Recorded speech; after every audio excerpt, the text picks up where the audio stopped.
믿을 수 없는 일이 벌어졌습니다. 중국 교수의 한마디가 미국 프린스턴 국제학술 대회장 현장을 순간 정적에 빠뜨렸습니다. 세계의 유명 교수들이 한자리에 모인 그 순간 한국을 겨냥한 거침없는 조롱이 쏟아지기 시작했습니다. 이에 미국계 한국인 교수는 박차고 일어나 반박을 시작하며 대회장하는 싸움이 시작되었습니다. 과연 이 싸움의 시작은 어디에서부터 시작된 것일까요? 그들의 이야기 지금 바로 시작합니다. 안녕하세요.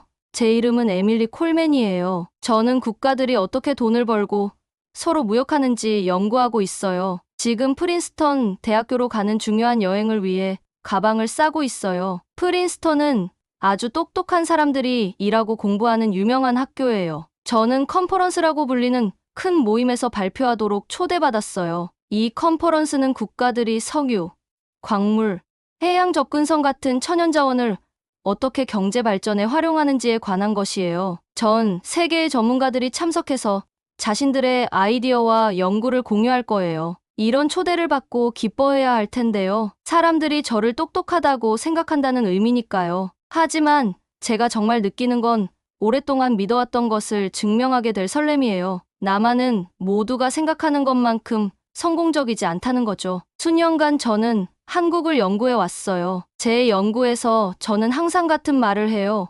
한국은 천연자원이 없고 지리적 위치가 좋지 않으며 다른 나라의 물건을 파는 것에 너무 의존한다고요. 저는 한국이 그저 운이 좋았다고 믿어요. 그들의 성공 이야기는 다른 나라들에게 도움이 될 수 없어요. 비가 창문을 두드리는 가운데 노트북에서 제 발표 자료를 한 번 더 살펴봐요. 제 슬라이드에는 많은 차트와 지도가 있어요. 모두 제 주요 생각을 가리키고 있죠. 한국은 중국과 일본이라는 두 거대한 국가 사이에 끼어 있어요. 한국은 미국의 보호가 필요해요. 그리고 글로벌 시장이 변화할 때 한국은 큰 문제를 겪게 될 거예요. 이것으로 사람들이 나를 주목하게 될 거야. 저는 혼잣말을 해요. 다른 교수들이 제가 말할 때 고개를 끄덕이는 모습을 상상해요. 제 휴대폰이 울려요. 대학교의 상사가 메시지를 보냈어요. 당신의 발표는 우리 학교가 좋아 보이게 할 거예요. 한국의 약점을 어떻게 보여줄지 듣는 것이 기대돼요. 저는 그 메시지에 미소 지어요.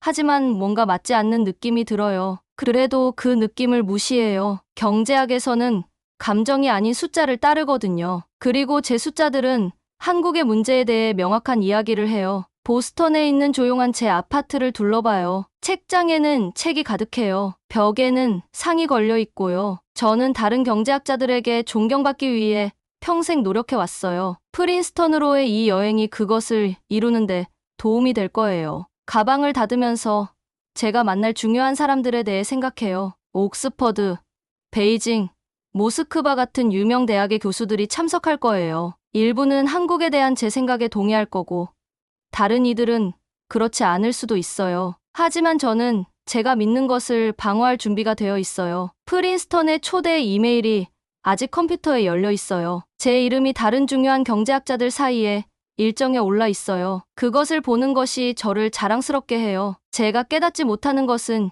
이 여행이 단지 제 생각을 공유하는 것에 관한 것이 아니라는 거예요. 그것은 제 생각을 바꾸는 것에 관한 거예요. 프린스턴은 저를 단지 발표하도록 부르는 것이 아니라 배우도록 부르고 있어요.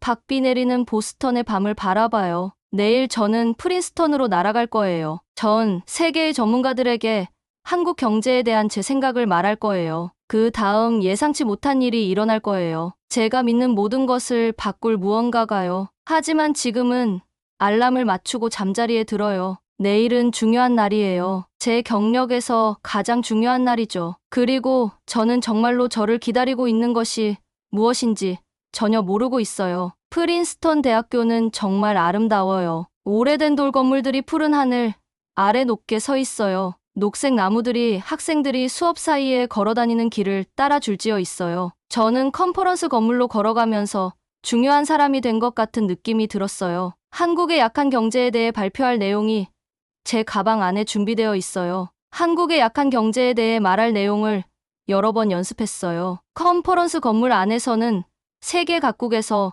온 사람들이 작은 그룹으로 이야기하고 있었어요. 저는 옥스포드, 베이징, 모스크바 같은 유명한 대학교의 이름표를 봤어요. 다양한 국가의 국기가 천장에 걸려 있었어요. 파란색과 빨간색 원이 있는 한국 국기가 저를 지켜보는 것 같았어요. 연사들이 준비하는 방을 찾았어요. 저는 작은 테이블에 앉아 노트북을 열었어요. 바로 그때 중국의 로 웨이 교수님이 그의 학생 진청과 함께 다가왔어요. 그들은 웃고 있었지만 그들의 눈은 차가워 보였어요. 에밀리, 오늘 한국의 성공이 진짜가 아니라는 걸 모두에게 보여줄 건가요?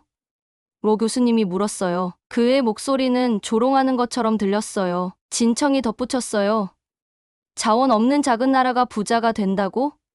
정말 지어낸 이야기 같아요. 저는 고개를 끄덕이며 웃어 보였어요. 저도 한국의 성공이 오래가지 못할 거라고 생각했어요. 하지만 그들이 말하는 방식이 불편하게 느껴졌어요. 그때 방 건너편에서 누군가 우리를 지켜보고 있는 것을 알아챘어요. 한국의 최정석 교수님이었어요. 그는 비즈니스 연구로 유명했어요. 그는 또한 우리 발표의 심사위원 중 한 명이었어요. 그의 얼굴은 차분했지만 그의 눈은 우리 그룹에 머물러 있었어요. 곧 제 발표 차례가 왔어요. 저는 많은 사람들이 있는 큰 방 앞에 섰어요. 제 슬라이드에는 한국에 관한 차트가 있었어요. 저는 한국이 더 큰 나라들 사이에 갇혀 있다고 설명했어요. 저는 국가들이 중국처럼 많은 천연 자원과 큰 국내 시장이 필요하다고 말했어요. 제가 끝마쳤을 때 사람들은 예의 바르게 박수를 쳤어요. 그때 최 교수님이 손을 들었어요. 콜맨 박사님, 한국의 수출에 관한 새로운 데이터를 보셨나요? 그들은 이제 동남아시아, 중동, 아프리카에 많은 제품을 팔고 있어요. 제 심장이 더 빠르게 뛰었어요. 제 슬라이드는 5년 전에 오래된 정보를 보여주고 있었어요. 저는 대답하려고 노력했지만 제 목소리는 약하게 들렸어요. 저는 항상 최고의 정보를 사용하는 것에 자부심을 가졌지만 이제 오래된 데이터를 사용하는 것이 들켰어요. 휴식 시간에 저는 커피를 들고 구석에 숨었어요. 창피했어요. 저는 새로운 정보를 찾으려고 빠르게 제 노트를 훑어봤어요. 그때 한 여성이 저에게 다가왔어요. 한국계 미국인 경제학자인 서유나 교수님이었어요. 5년 전 수출 수치를 사용하신 것 같네요.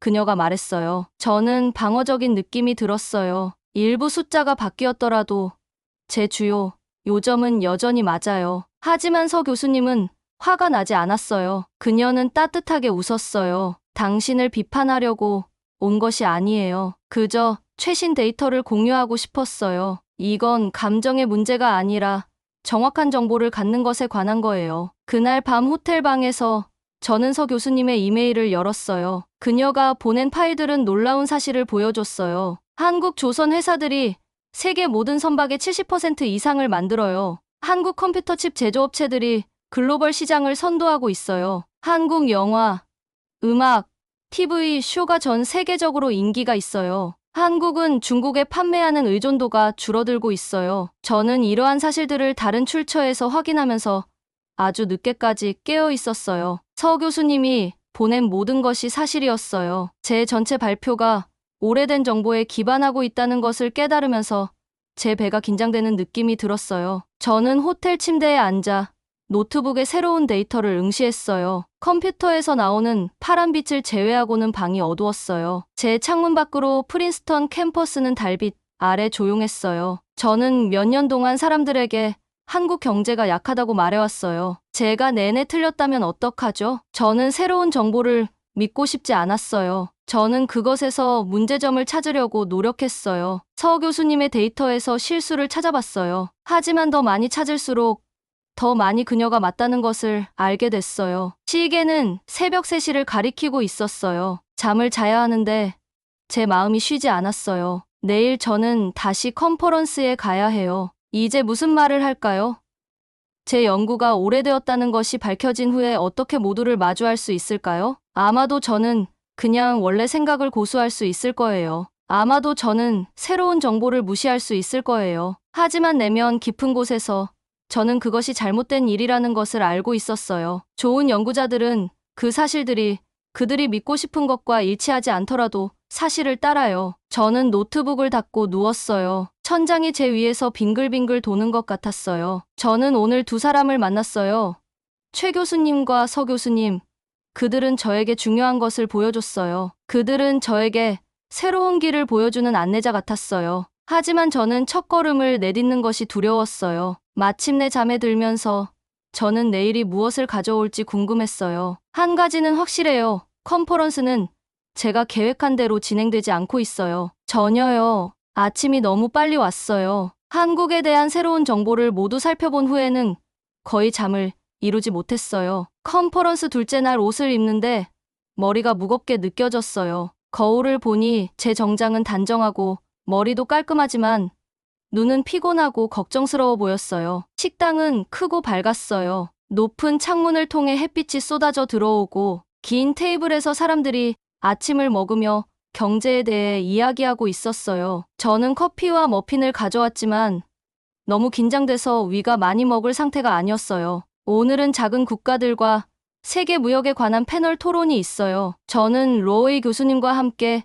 연사 중 한 명이었어요. 사회자가 모두를 소개하는 동안 저는 의자에 앉아 안절부절 못했어요. 로웨이 교수님이 먼저 말씀하셨어요. 그는 큰 소리로 자신감 있게 말했어요. 한국의 경제는 미국과 중국 사이에서 균형을 맞추기 때문에만 존재해요. 그건 자체적으로 작동하는 진짜 전략이 아니에요. 청중들이 고개를 끄덕였어요. 이것은 어제까지 제가 말했을 내용과 정확히 같았어요. 하지만 지금은 그것이 전부가 아니라는 걸 알고 있었어요. 제 차례가 되자 놀라운 일이 일어났어요. 계획했던 것과 다른 말이 제 입에서 나왔어요. 최신 데이터에 따르면 제 심장이 빠르게 뛰는 것을 느끼며 말했어요. 한국은 사실 중국 같은 큰 나라들에게만 판매하는 것이 아니라 다양한 국가들에 판매함으로써 성공했어요. 더 큰 국가들 사이에 있는 그들의 어려운 위치가 그들을 뒤처지게 하기보다는 오히려 새로운 기술을 만들도록 밀어붙였어요. 방 안이 매우 조용해졌어요. 모두가 저를 쳐다보는 것이 느껴졌어요. 로웨이 교수님은 충격받은 표정을 짓다가 화가 난 것 같았어요. 최 교수님은 세 번째 줄에서 관심 있게 저를 지켜보고 계셨어요. 뒷자리에 계신 서 교수님은 작게 격려하는 듯한 고개를 끄덕여 주셨어요. 저는 어젯밤에 배운 한국의 기술, 교육 시스템, 디지털 혁신에 대해 계속 이야기했어요. 가장 중요한 것은 천연 자원을 가지고 있는 것이 아니라 똑똑하고 교육받은 사람들을 가지고 있는 것이에요. 한국은 이것이 사실임을 보여줬어요. 해냈어요. 어제 제가 믿었던 것과 완전히 다른 말을 했어요. 무섭지만 동시에 맞는 것 같았어요. 마치 물에 뛰어들어 수영할 수 있다는 것을 알게 된 것처럼요. 패널이 끝난 후 큰 컨퍼런스 홀에는 다양한 그룹들이 이야기하는 사람들로 가득 찼어요. 일부 사람들은 저를 피하고 제가 다가오는 것을 보면 멀어졌어요. 다른 사람들은 호기심 어린 눈으로 저를 지켜봤어요. 서 교수님은 저를 아시아 경제를 연구하는 다른 사람들에게 소개해 주셨어요. 그들은 저를 대화 서클에 환영하며 제 새로운 아이디어에 대해 좋은 질문들을 했어요. 방 건너편에서는 로웨이 교수님과 진청이 테이블에 앉아 가끔씩 불친절한 표정으로 저를 쳐다봤어요. 그들은 제가 오랫동안 붙들고 있던 편안한 생각들, 제 오래된 사고방식을 대표했어요. 점심시간에 저는 새로운 사람들과 함께 앉았어요. 최 교수님이 제 옆에 자리를 잡고 저희 테이블에 합류하셨어요. 사람들은 공개적으로 생각을 바꾸는 것을 좋아하지 않아요. 그가 조용히 말했어요. 용기가 필요하죠. 저는 그것이 용기인지 확실하지 않아요. 저는 인정했어요. 어제는 너무 확신에 차 있었는데 오늘은 길을 잃은 것 같아요. 그가 미소 지었어요. 새로운 사실을 배웠을 때 생각을 바꾸는 것은 길을 잃은 게 아니에요. 그것은 좋은 학자가 되는 거예요. 오후에는 제 가장 큰 시험이 있었어요. 저는 천연 자원이 적은 국가들에 대한 원탁 토론에 참여했어요. 연사들을 소개하는 사람이 저를 한국 모델의 비평가라고 불렀어요. 모두가 제가 오늘 아침에 다른 말을 했다는 것을 알고 있었어요. 그들은 어떤 에밀리 콜먼이 이제 말할지 보려고 기다리고 있었어요. 깊은 숨을 쉬고 시작했어요. 현재 정보를 바탕으로 제 견해를 업데이트하고 싶어요. 예상보다 말이 쉽게 나왔어요. 저는 한국의 도전과 그들의 현명한 해결책 모두에 대해 이야기했어요. 처음으로 저는 예전 믿음에 맞는 부분만이 아니라 완전한 그림을 제시했어요. 제가 말을 마치자 사람들이 크게 박수쳤어요. 어제의 예의 바른 종류가 아닌 진짜 박수였어요. 저는 어려운 시험에 직면해 통과했어요. 주변과 제 머릿속의 비평가들에게 맞서 싸웠어요. 그날 저녁 호텔로 걸어가면서 캠퍼스는 석양빛 속에서 아름답게 보였어요. 오래된 건물들은 금빛으로 빛나고 나무 그림자는 잔디 위로 길게 뻗어 있었어요. 모든 것이 이제 새로운 눈으로 보는 것처럼 달라 보였어요. 방으로 돌아와서 저는 편안한 옷으로 갈아입고 창가에 앉았어요. 하늘은 주황색에서 짙은 파란색으로 그리고 별이 빛나는 검은색으로 바뀌었어요. 단 이틀 만에 얼마나 많은 것이 변했는지 생각했어요. 오늘 아침 저는 선을 넘었어요. 이전의 제 모습으로 돌아갈 수 없어요. 오늘 동맹도 적도 만들었어요. 일부 사람들은 제가 기꺼이 변화하려는 의지를 존중해요. 다른 사람들은 그것을 약점으로 봐요. 노트북을 열고 내일 발표 준비를 시작했어요. 저는 더 이상 프린스턴에 자신감과 확신을 가지고 도착한 그 사람이 아니에요. 그 에밀리는 모든 답을 가지고 있었어요. 이 에밀리는 답보다 질문이 더 많아요. 그리고 어떻게든 그것이 진전처럼 느껴져요. 학회 셋째 날에는 더 많은 긴장감이 감돌았어요. 한국 경제에 대한 제 마음의 변화가 소문이 퍼졌거든요. 어떤 학자들은 복도에서 저에게 미소를 지었어요. 다른 사람들은 제가 지나갈 때 수군거렸고요. 루오 웨이 교수님은 아침 식사 때 우리가 서로 지나쳐도 저를 쳐다보지도 않았어요. 아침 햇살이 메인 건물의 큰 창문을 통해 쏟아져 들어왔어요. 오늘은 모든 것이 더 밝게 보였어요. 마치 제 새로운 이해가 주변 세계를 바라보는 방식을 바꾼 것처럼요. 공기는 가능성으로 전기가 통하는 듯했어요. 점심 식사 후 서 교수님이 그녀의 연구를 발표할 예정이었어요. 저는 방 중간쯤에 자리를 잡았어요. 최 교수님이 노트북과 펜을 준비한 채 제 옆에 앉으셨어요. 콜먼 박사님, 긴장하신 것 같네요. 그가 조용히 말했어요. 제가 알고 있다고 생각했던 모든 것에 의문을 품고 있어요. 저는 고백했어요. 제 전체 경력이 경제학에 대한 특정 아이디어들을 바탕으로 쌓아졌거든요. 그는 생각에 잠겨 고개를 끄덕였어요. 지혜로 가는 길은 종종 먼저 길을 잃는 것처럼 느껴지죠. 서 교수님은 침착한 자신감으로 방 앞으로 걸어갔어요. 그녀의 발표는 놀라웠어요. 명확하고 상세하며 탄탄한 연구로 뒷받침됐거든요. 그녀는 제가 수년간 글로 써온 많은 문제들에 대해 이야기했지만 더 새로운 정보와 다른 관점으로 말이에요. 한국의 모델은 정말 특별해요.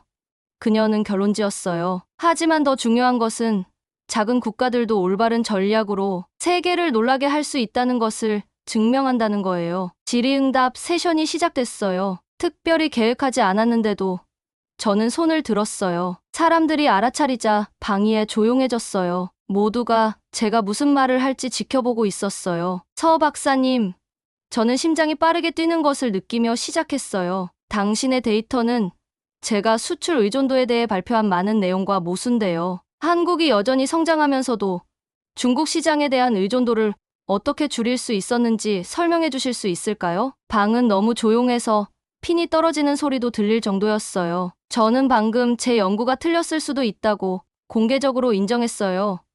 학자의 가장 큰 두려움이죠. 하지만 서 교수님은 의기양양해하거나 저를 무시하지 않았어요. 대신 그녀는 무역 다각화 전략과 기술적 적응에 대해 확장하면서 제 질문에 사려 깊게 대답했어요. 제가 듣는 동안 내 안에서 무언가가 터져 나왔어요. 이것은 더 이상 한국에 관한 것만이 아니었어요. 정직함에 관한 것, 틀렸을 때 인정하는 것, 명성보다 진실을 중요시하는 것에 관한 거였어요. 세션이 끝난 후 루오 교수님이 복도에서 저를 마주쳤어요. 그의 얼굴은 분노로 굳어 있었어요. 당신은 한국의 기적에 대한 감성적인 이야기를 위해 진지한 분석을 포기했군요.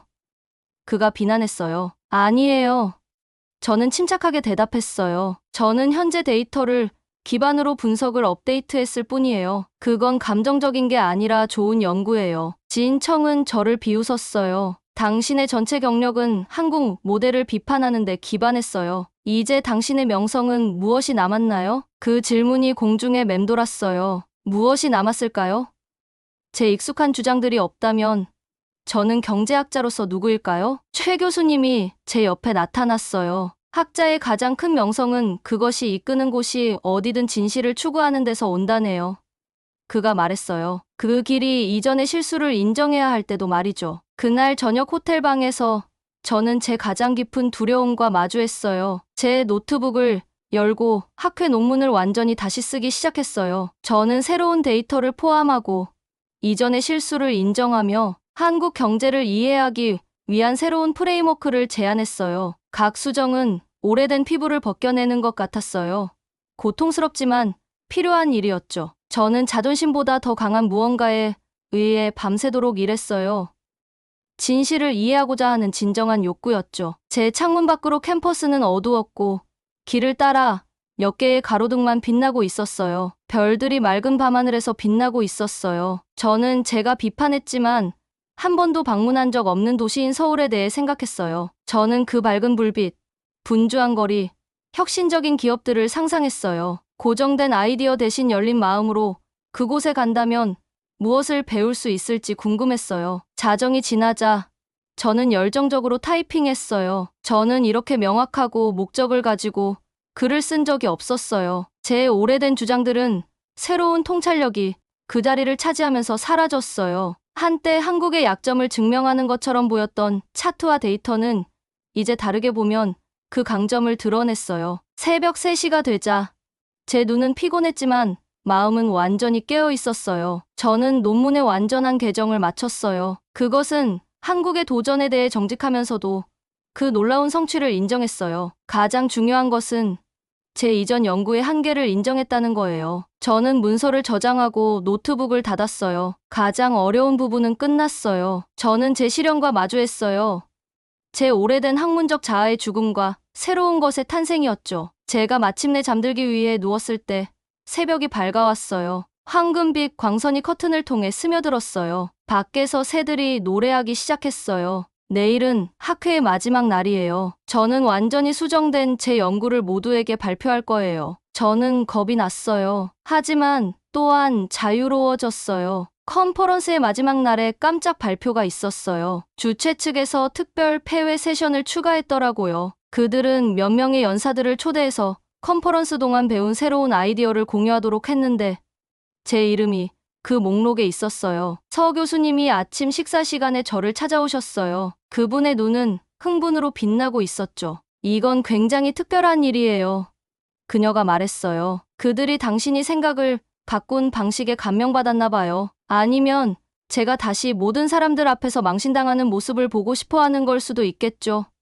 저는 긴장된 웃음과 함께 대답했어요. 그녀는 미소를 지었어요. 어느 쪽이든 특별한 기회예요. 저는 메모를 준비하면서 손이 떨렸어요. 밤늦게까지 제 논문 전체를 다시 작성했거든요. 이제 제 새로운 이해를 모두와 공유할 거예요. 제 배는 긴장으로 꽉 차 있었어요. 메인 홀은 마지막 세션을 위해 사람들로 가득 찼어요. 전 세계에서 온 학자들이 모든 자리를 채웠어요. 저는 뒷줄에서 팔짱을 끼고 찡그린 표정의 루오 교수님과 진청을 발견했어요. 제 차례가 되자 저는 천천히 연단으로 걸어갔어요. 조명이 유난히 밝게 느껴졌어요. 사람들의 얼굴이 저를 쳐다보며 기다리고 있었죠. 저는 깊게 숨을 들이쉬고 시작했어요. 3일 전, 저는 한국에 대한 오래된 정보와 불완전한 이해를 가지고 이곳에 왔어요. 오늘은 제가 배운 것을 공유하고 싶어요. 다음 20분 동안 저는 제 새로운 발견을 설명했어요. 한국이 제한된 자원과 어려운 지리적 여건으로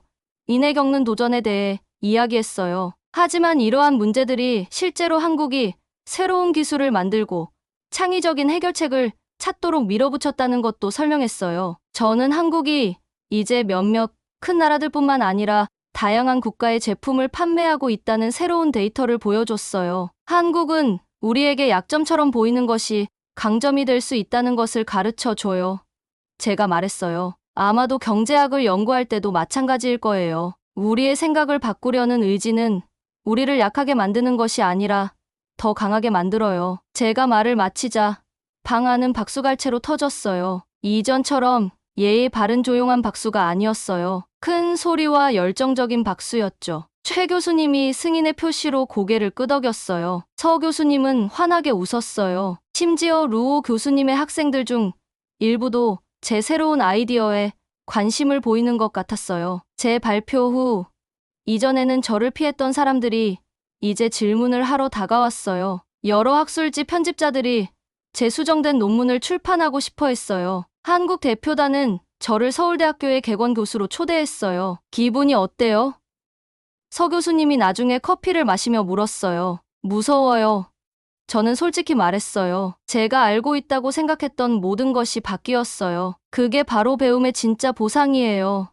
그녀가 말했어요. 확신하는 것이 아니라 성장하는 것이죠. 그날 밤 집에 돌아갈 준비를 하며 가방을 싸면서 저는 상보다 훨씬 더 가치 있는 것을 가져간다는 것을 깨달았어요. 때로는 진실에 이르는 길이 옛 생각을 놓아주는 것을 요구한다는 것을 발견했어요. 심지어 그 생각들이 내 명성을 쌓는데 도움이 되었더라도 말이에요. 마지막 저녁, 우리는 시상식을 위해 모였어요. 방은 멋진 장식으로 반짝였어요. 컨퍼런스 의장이 마이크 앞에 서서 경제학 발전에 가장 도움이 된 학자에게 주는 우수 발표자 상을 발표했어요. 올해의 수상자는 에밀리 콜맨 박사입니다. 그가 발표했어요. 탁월한 지적 용기와 철저한 분석을 보여준 것에 대해서요. 충격을 받은 저는 무대로 나아갔어요. 객석을 바라보니 서 교수님의 따뜻한 미소, 최 교수님의 승인의 끄덕임, 그리고 심지어 진청의 눈에서도 존경의 기색이 보였어요. 이 상은 저만의 것이 아니에요.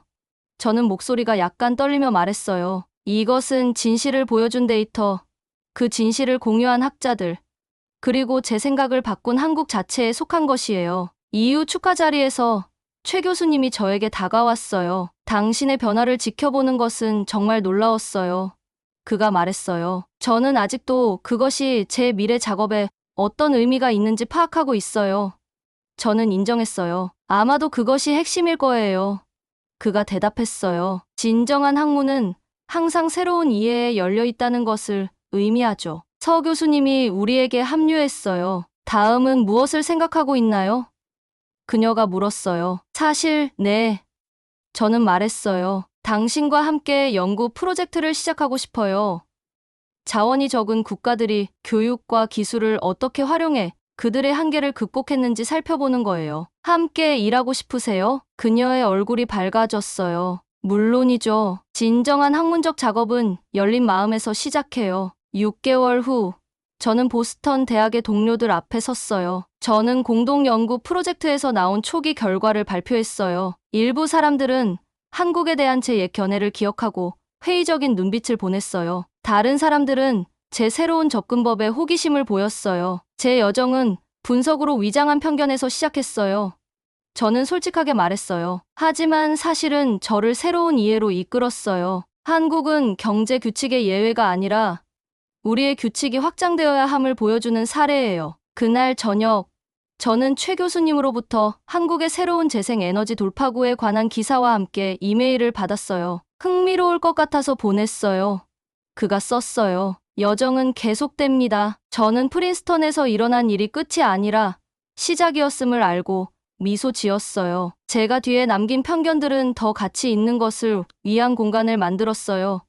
지식은 항상 성장하고 항상 불완전하며 항상 정직하게 추구할 가치가 있다는 이해요. 제 창밖으로 보스턴의 스카이라인이 불빛으로 반짝였어요. 지구 반대편 어딘가에서 서울도 빛나고 있을 거예요. 한국은 더 이상 제 마음속의 퍼즐이 아니라 인간의 창의성과 결단력에 대한 교훈이 되었어요. 저는 노트북을 열고 다시 글을 쓰기 시작했어요. 이미 믿고 있는 것을 증명하기 위해서가 아니라 아직 배워야 할 것을 발견하기 위해서요. 재밌게 보셨나요? 여러분의 좋아요와 구독은 더 좋은 K 콘텐츠를 만드는 힘이 됩니다. 댓글로도 여러분의 생각을 꼭 들려주세요. 좋아요와 구독 부탁드립니다. 그럼 다음 영상에서 또 뵐게요.